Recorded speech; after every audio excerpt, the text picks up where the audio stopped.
আমি নুরসানা মুর্শেদ পিউলি। আজকে আমি আপনাদের জন্য আল্লাহ তাআলার 5টি গুণবাচক নাম নিয়ে এসেছি। আশা করি সবার ভালো লাগবে। আল্লাহ, আল্লাহ। প্রত্যেক নামাজের পর এই নামের জিকির করলে ঈমান দৃঢ় ও মজবুত হয়। আর রহমানু, দয়াময়।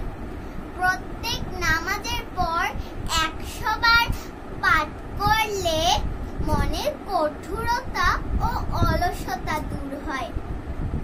আর রাহিমু, পরম দয়ালু।